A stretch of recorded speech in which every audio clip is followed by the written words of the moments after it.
John Locke, born in 1632, emerged as a central figure of the Enlightenment, a time when reason and empirical observation began to challenge long-held traditions. His life was deeply influenced by the turbulent political landscape of 17th century England, marked by civil strife, revolution, and the dramatic shifts that culminated in the Glorious Revolution of 1688. This revolution, which saw the overthrow of King James II and the establishment of a constitutional monarchy, fundamentally challenged the divine right of kings and set the stage for modern democratic principles. Locke's intellectual background was rooted in a commitment to reason, science, and the rights of individuals.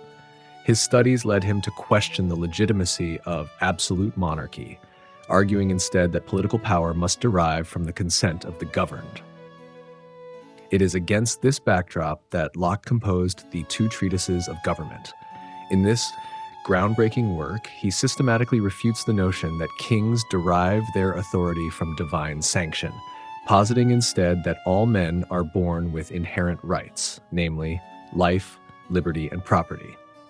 The two treatises were not merely theoretical, they were a direct response to the political chaos and the oppressive structures of his time. Locke sought to provide a rational framework for government that could protect individual freedoms and ensure a just society. His writings laid the philosophical foundation for modern liberal democracy, challenging the old order and inspiring future generations to rethink the basis of political authority. In his First Treatise of Government, John Locke embarks on a meticulous critique of Sir Robert Filmer's Patriarchal, a work that staunchly defends the divine right of kings. Filmer's central thesis posits that monarchs derive their authority directly from Adam, the biblical patriarch, suggesting that all contemporary rulers are his heirs and thus possess God-given dominion over their subjects. Locke systematically dismantles this argument by challenging its foundational premises. Firstly, he questions the legitimacy of tracing political authority through a hereditary line back to Adam, highlighting the impracticality and historical inaccuracies of such claims. Locke argues that even if such a lineage existed, it would be impossible to identify and validate in the present day, rendering the basis for divine right both speculative and untenable. Furthermore, Locke refutes the notion that Adam possessed absolute authority over his progeny, contending that paternal power does not equate to political power.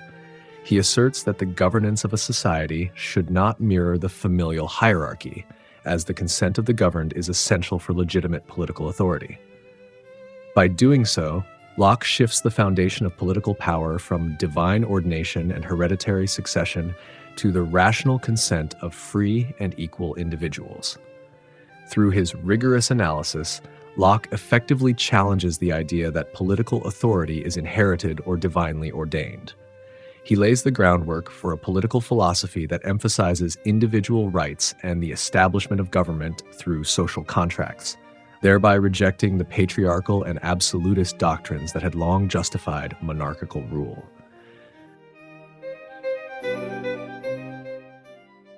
In his second treatise, Locke lays the groundwork for modern liberal political thought by asserting that every individual is born with certain inalienable rights, namely life, liberty, and property. These natural rights exist independently of any government and form the basis of human dignity. In the state of nature, every person is equal and free, but this freedom also brings inherent instability and potential conflicts over resources and personal security. To escape the perils of the state of nature, Locke argues that individuals come together to form a social contract, a voluntary agreement to create a government that is primarily tasked with protecting these fundamental rights. Unlike earlier notions of authority based on divine right or hereditary succession, Locke contends that political power originates from the consent of the governed. In this framework, the legitimacy of any government is directly linked to its ability to safeguard the natural rights of its citizens.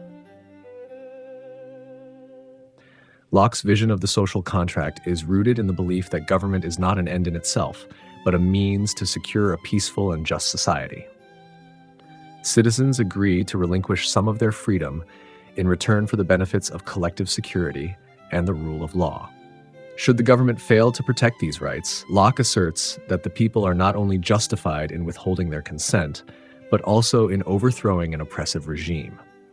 This radical notion redefines the relationship between the individual and the state, emphasizing that power is granted by the people for the purpose of their mutual benefit. Locke's Second Treatise champions a political order where legitimate authority is derived solely from the consent of those governed.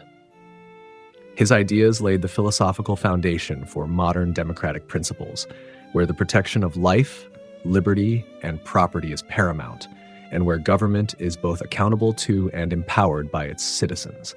Through this lens, Locke's work continues to inspire debates about the nature of freedom, the role of government, and the rights that underpin a just society.